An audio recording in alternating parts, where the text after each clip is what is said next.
Saint میں لے آئیں. اگر اکثریت ہے, اعتماد آپ کا وہاں پہ ہوتا ہے, تو آپ چیئرمین سینٹ کو ہٹا دیجئے. تو یہ بات کسی حد تک ان کی صحیح تھی. اور اس صورتحال میں اب اپوزیشن جبکہ اس نے 2 بل پہ مشترکہ اتحاد سے حکومت کو بدترین شکست دی ہے, اب یہ سوچنے میں مجبور ہو گئے ہیں کہ اگر ہم اپنا اتحاد جاری رکھتے ہیں اور اسٹیبلشمنٹ اس میں انٹرفیئر نہیں کرتی ہے, تو یقیناً ان کی مزید شکست ہو سکتی ہے اور آئینی اور قانونی طریقے سے اس حکومت کو گھر بھیجا جا سکتا ہے. آپ ایک اور چیز بھی دیکھ لیجئے کہ اس سلسلے میں جو پیش رفت ہو رہی ہے, اور اس میں خورشید شاہ صاحب جو پاکستان پیپلز پارٹی کے ہیں, ان کا بہت اہم رول ہے. وہ اس چیز کو نیوٹرلائز کر رہے ہیں کہ پیپلز پارٹی اور پی ایم ایل این اور پی ڈی ایم کے درمیان جو اعتماد کا فقدان تھا اس کو کم کیا جائے. اور دوسری طرف شہباز شریف صاحب بھی یہ اہم ترین رول کر رہے ہیں. مولانا فضل الرحمان نے تو ہمیشہ یہ چاہا ہے کہ مل کے چلیں اور اپوزیشن ایک طاقت بن کر حکومت کو ٹف ٹائم دے, اور یہ چیزیں اب سامنے آ رہی ہیں. اور اب یہ سوچا جا رہا ہے کہ سینٹ میں جو چیئرمین سینٹ ہے, دیکھیں ویسے میں بار بار آپ سے کہوں گا کہ چیئرمین سینٹ اصل میں یوسف رضا گیلانی ہے, اور ان کو غلط طریقے سے اس وقت کی جو آپ کا وہاں کا پریزائڈنگ جو کہنے آفیسر تھا یا جو مینج کر رہا تھا اس الیکشن کو, اس نے غلط رولنگ دی تھی. وہ جو 7-8 ووٹ ڈسکارڈ کیے گئے تھے وہ قانونی اور آئینی طور پہ ڈسکارڈ نہیں ہو رہے تھے, لیکن بہرحال اس وقت بیٹل پیس اسٹیبلشمنٹ کا تھا اور اسٹیبلشمنٹ کی بہت بڑا انٹرسٹ تھا, اور چنانچہ اس کا کوئی نتیجہ نہیں نکلا. اب اسٹیبلشمنٹ نیوٹرل نظر آ رہی ہے, جیسا کہ چیزیں بڑھتی جا رہی ہے دیکھنے میں آ رہا ہے. تو ایسی صورتحال میں سینٹ پیپلز پارٹی کہتی ہے ہم تو مانتے ہی نہیں, اور ویسے بھی یہ ہے بھی نہیں, کیا نام ہے آپ کے چیئرمین سینٹ, قانونی اور آئینی طور پر ان کو غلط طریقے سے ان ووٹوں کو جعلی طریقے سے ریگریٹ کر کے ان کو جتایا گیا ہے. تو یوسف رضا گیلانی اصل میں چیئرمین سینٹ ہے, لیکن باہر یہ قصہ پارینہ ہے. اب نیا قصہ آ گیا ہے, اور وہ یہ ہے کہ اپوزیشن میں اعتماد بڑھ گیا ہے, آپس میں ایک دوسرے کے ساتھ یہ مل کر معاملات طے کر رہے ہیں. ایک طرف جس طرح پی ڈی ایم نے اعلان کر دیا ہے کہ اب وہ لانگ مارچ کے لیے دسمبر میں جا رہے ہیں, اور لاہور کا جلسہ جس کو ڈیسائیڈ کرنا ہے, جو بہت ہی امپورٹنٹ جلسہ ہوگا, یاد رکھیے بہت ہی امپورٹنٹ جلسہ ہوگا, جو بتا دے گا کہ حکومت کے جانے کا وقت کتنے دن میں ہو جائے گا. اور پھر اس کے بعد لانگ مارچ, تو کہہ رہے ہیں وہ کہ جس دن لانگ مارچ چلے گا اس دن حکومت جو ہے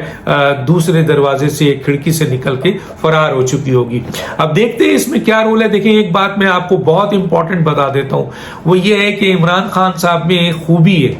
اور وہ خوبی یہ ہے کہ ویسے تو وہ ایبسولوٹلی ناٹ کہتے ہیں اور گھمنڈ کرتے ہیں, اکڑ کرتے ہیں, انا کرتے ہیں, ایگوئسٹک ان کی سوچ اور عمل ہوتا ہے, لیکن جیسے ہی ان کے مفادات کی کوئی بات ہوتی ہے یا ان کو یہ محسوس ہوتا ہے کہ یہاں وہ نیچے ہو جائیں گے, یہاں ان کو نقصان پہنچے گا, یہاں شکست ہو جائے گی, ان کو یہاں پرابلم ہو جائے گی, تو عمران خان صاحب دیر نہیں کرتے ہیں ایبسولوٹلی ناٹ کو وائی ناٹ کرنے میں, اور وہ فوری طور پر آ کر جو ہے وہ ان لوگوں کا, ان جگہوں کا جو ہے وہ اپنا ان سے سوری اور پاؤں پکڑنے میں بھی وہ دیر نہیں کریں گے. ماضی میں دیکھ لیجئے جس طرح کی باتیں انہوں نے آئی ایم ایف کے حوالے سے کی اور آپ کے کشکول کے حوالے سے کی, اور اس طریقے سے بہت ساری باتیں کی, لیکن جب حکومت چلانے کی باری آئی اور ان کو پتہ چلا کہ ان کی حکومت ایک دن بھی نہیں چلتی ہے, اور ان کے وہ بڑے بڑے بیانات کو انہوں نے اٹھا کے باہر پھینکے اور جا کر جو ہے وہ کشکول لے کر کھڑے ہو گئے, اور بیرونی دنیا سے جس طرح انہوں نے مانگا ہے, دنیا میں آج تک ایسے کوئی پرائم منسٹر نہیں ہے جس نے اس طریقے سے جا کے ریکویسٹ کی ہو. تو گویا لوگوں کا خیال ہے کہ عمران خان صاحب اس وقت پریشر میں ہیں, انہیں پتا ہے کہ ان کی حکومت کو بہت شدید خطرہ ہے, اور ان کو اگر کوئی بچا سکتا ہے تو وہ اسٹیبلشمنٹ بچا سکتی ہے. تو یہ بھی ممکن ہے کہ عمران خان صاحب اور اسٹیبلشمنٹ کے درمیان جو ڈسپیوٹ ہو گیا ہے, جو اختلاف ہو گیا ہے, جو آپ کے ناراضگی ہو گئی ہے, جو عمران خان صاحب نے بہت غلط اسٹیپ لیے ہیں اور نقصان پہنچانے کی کوشش کی ہے اس اعتماد کو, اسٹیبلشمنٹ جو ان کی محسن تھی, اب لوگ یہ کہتے ہیں کہ ان کا کوئی دیر نہیں ہے, اگر ان کے سارے دروازے بند ہو جائیں گے تو وہ وہی اسٹیبلشمنٹ کے پاس دروازے پہ جا کے کھڑے ہو جائیں گے اور ان سے کہیں گے کہ وائی ناٹ ایبسولوٹلی ناٹ ختم. وائی ناٹ, حکم کیجئے آقا, حکم کیجئے سر, حکم کیجئے کیا کرنا ہے. تو اس صورتحال میں کیا اسٹیبلشمنٹ ان کو ایکسپٹ کرے گی؟ اب اس میں دو اسکول آف تھاٹس ہیں. وہ پہلی اسکول آف تھاٹس یہ ہے کہ عمران خان کے بارے میں جو اسٹیبلشمنٹ کی رائے تھی وہ بدل چکی ہے, اور اسٹیبلشمنٹ دیکھ چکی ہے کہ عمران خان صاحب کو اگر طاقت مل جائے یا اختیار مل جائے تو وہ اپنے محسنوں کے ساتھ کیا کرتے ہیں وہ کسی کے بھی نہیں ہے. اور ایک اسکول آف تھاٹ یہ ہے کہ عمران خان صاحب بالکل ہر چیز لے کر سامنے کھڑے ہو جائیں گے, تو اس وقت ایک سائیکولوجیکل تھنکنگ بھی, ایک سائیکولوجیکل اسٹڈی بھی ہے کہ جی انسان جب بالکل سامنے آ کر نیچے گر کر ہر چیز ماننے کو تیار ہو جاتا ہے تو بعض اوقات جو ہے دوسرا حریف جو ہے وہ کمپرومائز کر لیتا ہے یا نیوٹرل ہو جاتا ہے. لیکن کہا ایک اس پہ ایک آپ کے حدیث بھی ہے کہ وہ مومن نہیں جو ایک سوراخ سے بار بار ڈسا جائے. تو آیا اسٹیبلشمنٹ عمران خان صاحب کی ریکویسٹ پہ,